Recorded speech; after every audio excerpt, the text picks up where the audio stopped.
नमस्कार दोस्तों कई बार आपको याद होगा कुछ पेंसिलें आती थी। इन पेंसिल्स के पीछे इरेज़र रबड़ लगा होता था।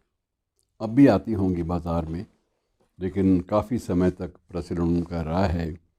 और कारण एक ही रहा है कि हर व्यक्ति कोई ना कोई भूल करता है, गलती करता है, और ये गलती पेंसिल के माध्यम से की जाती है।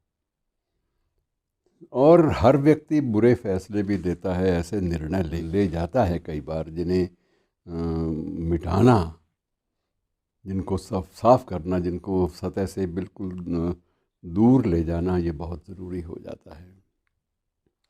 अब ये कहा भी जाता है, अक्सर ये बात एक मुहावरा सा बन गया है कि आदमी गलतियों का पुतला है, ये बात भी कह दी जाती है।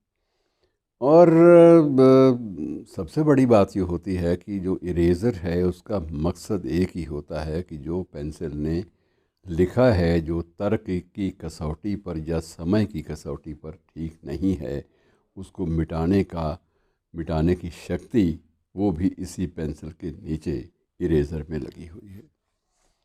तो ये स्थिति छोटी सी चीज़ है, लेकिन हर चीज़ के पीछे एक फ़लसफ़ा होता है, एक दर्शन, एक सिद्धांत होता है जिसके बूते पर उसका निर्माण होता है। अब कई बार ऐसा होता है कि गलत निर्णय ले लिए जाते हैं, लेकिन गलत निर्णय लेने के बाद उस स्पेस को खाली भी छोड़ दिया जाता है, और गलत निर्णय लेने के बाद उस निर्णय को विथड्रा अधिकृत रूप से भी कई बार करने के उदाहरण हमारे सामने आए हैं कि सरकारों ने भी गलत फैसले विथड्रा किए हैं, पीछे लिए हैं। ये हमारे सामने इतिहास इस बात को कई बार दोहरा चुका है। और उस गलत निर्णय का जो खाली स्थान है उसको भरने के लिए संशोधन के रूप में कुछ नई बातें जोड़ दी जाती है, ताकि ये भी ना लगे कि खालीपन रह गया है, और ये भी लगे कि जो संशोधित स्वरूप आया है ये बिल्कुल ठीक ठाक है, इसमें गलतियों की गुंजाइश नहीं है। और थोड़ा सा मित्रों, ये भी मानना चाहिए कि ज़िंदगी ज्यों ज्यों हमारी आगे बढ़ती जाती है, ज्यों ज्यों हमारी उम्र बढ़ती है, ज्यों ज्यों समय बीतता चलता है, तो बहुत सारी बातें समय की कसौटी पर भी खरी नहीं उतरती। उस वक्त भी हमें लगता है कि जब ये फ़ैसला लिया गया था तब शायद समय दूसरा था, और अब समय अगर बदल गया है तो बदले हुए समय में वही पुराना फ़ैसला रेलेवेंट कैसे रहेगा, प्रासंगिक कैसे रहेगा।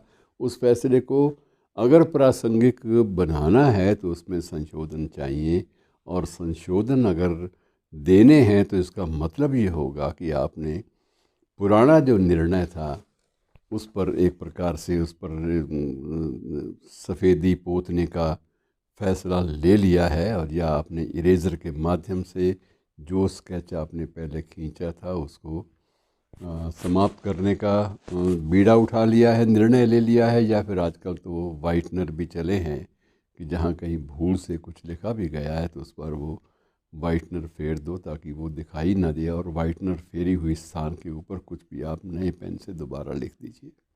तो ये बहुत सारे ये जो धंधे हैं, ये जो क्रियाएं हैं, ये सिर्फ इसलिए हैं कि सिद्धांत रूप से ये मान लिया कि गलतियां भी इंसान से होती है, इंसान भूल का पुतला है, और उन गलतियों को शुद्ध करने का, उनको ठीक करने का, उनको दुरुस्त करने का दायित्व, जिम्मेदारी भी उसी व्यक्ति की है, उसी इंसान की है, या उसी कालखंड की है जिसमें वो भूलें हुई हैं। इसका मतलब ये भी नहीं है कि आप अंधाधुंध भूलें करते रहें और बाद में उनको समाप्त करते रहें, बाद में उनको वापस लेते रहें, एक कदम आगे एक कदम पीछे। ये भी सिद्धांत इस पे लागू नहीं होता।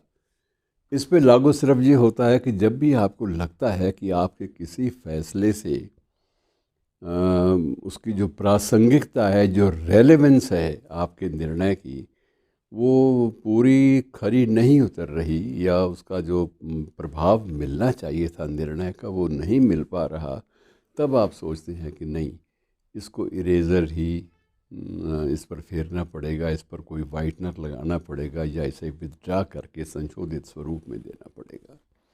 तो मित्रों, ये भी कहने का जो मूल मंतव्य है वो यही है कि हम लोग किसी भी वस्तु का निर्माण करते हैं तो उसके दोनों पक्षों को सामने रखते हैं। जहाँ पेंसिल की नोक है वहाँ साथ साथ इरेज़र भी है। जहाँ हमारे पास इंक वाला पेन है वहाँ साथ साथ वाइटनर भी है। और बहुत सारी ऐसी चीज़ें हैं जो इंक स्याही वाली चीज़ों को भी इरेज़ कर देती हैं। बहुत सारे केमिकल्स ऐसे आ गए हैं।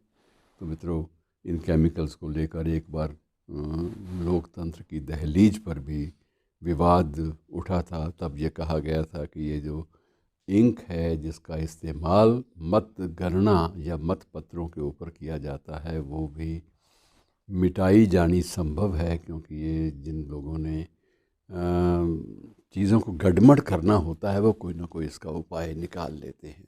तो मित्रों, ये चीज़ें ऐसी हैं। निष्कर्ष यही है कि जब एक भूल होती है तो भूल के निवारण का एक रास्ता भी साथ ही तैयार कर लिया जाता है।